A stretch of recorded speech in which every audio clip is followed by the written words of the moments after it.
हवन, हवन अपने घरों में शास्त्रीय मत, पहले तो नित्य ही हवन होते थे, पर नित्य हवन की व्यवस्था न बनती हो तो महीने में 2 बार हवन प्रत्येक गृहस्थी के घर में होना चाहिए। पूर्णिमा में पौर्णमास यज्ञ कहलाता है, अमावस्या में दार्श यज्ञ कहलाता है। 2 बार हवन होने के बाद हमारा विश्वास है दवा का खर्चा 1 गुना हो जाएगा, 99 गुने दवाई की काम बंद हो जाएंगे।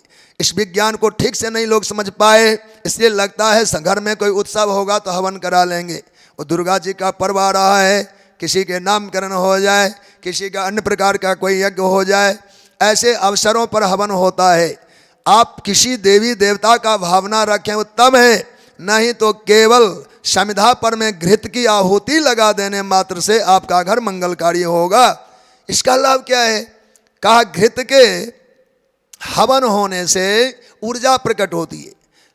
गाय के घृत, अगर विशुद्ध देशी गाय का घी है, 1 चम्मच आपने जलाया, उसमें 1 टन ऑक्सीजन उत्पन्न होता है। अब 1 चम्मच में 1 टन ऑक्सीजन उत्पन्न होगा तो उस घर की ऊर्जा कैसी होगी?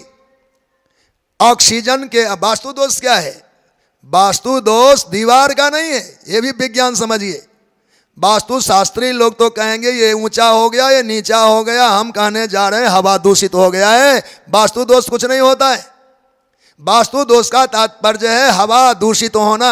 वायु दूषित होगा तो घर में प्रदूषित वातावरण होगा, रोग घर में चले आएंगे, आपके घर का अनाज सड़ जाएगा, आपके रोटी सड़ जाएंगे, आपके कपड़े में दीमक लग जाएंगे। ये वास्तु का दोष है, अर्थात हवा शुद्ध नहीं। जहां ऑक्सीजन की अधिकता होगी, हजारों साल क्यों रह जाते हैं लोग, तो ऑक्सीजन की अधिकता होगी, वहां वस्तु 1-1 साल तक कच्चा फल नहीं सड़ेगा, आपके किसी वस्तु में पुरानापन जल्दी नहीं आएगा, आपको किसी प्रकार की बीमारी नहीं लगेगी। ये वैज्ञानिक बातें समझिए। ऑक्सीजन जहां अधिक मात्रा में प्राप्त होता है वहां वस्तु में विकार जल्दी नहीं आते। हमारे देह में रोग लगने का कारण है जरूरत भर ऑक्सीजन की पूर्ति नहीं हो रही है। इसलिए हवन महीने में 2 बार होता है। इतना ऑक्सीजन उत्पन्न हो जाएगा कि 15 दिन चलाए तब तक फिर से सिलेंडर आ गया, अर्थात हर 15 दिन में हवन हो गया। छोटा सा पात्र में 150 ग्राम घी की आहुति कर देना। गाय के घृत में कोई भी समिधा, नहीं समिधा लाओ तो सूखे नारियल अपने गट बोलते हैं, टुकड़े करके रखें, 4-5 फाड़े डाले, घी डाली, हो गया हवन। उसकी ऊर्जा आपके घर में दिखता रहेगा। इतना सरलतम मार्ग है, बिना किसी उद्योग के साधारण उपचार से हम कर सकते हैं। देखो भाई, कुछ पाने के लिए कुछ करना तो होता ही है।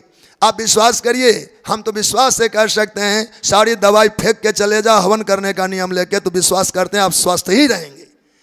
घर के वातावरण आपके मन मुताबिक घर नहीं बना सकते। प्लॉट नुमा घर है, मंजिल नुमा घर है, आपको दिशाएं ठीक नहीं मिलती, खिड़कियां घर में नहीं होते, तो ऐसे घरों में ये दोष आते हैं।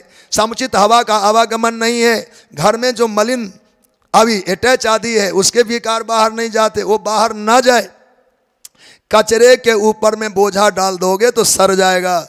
ऐसे दूषित हवा के ऊपर ऑक्सीजन का वजन डाल देंगे तो हवा दब जाएगा, ऑक्सीजन प्रभावी रहेगा। इसलिए समय समय पर घर में हवन होना चाहिए।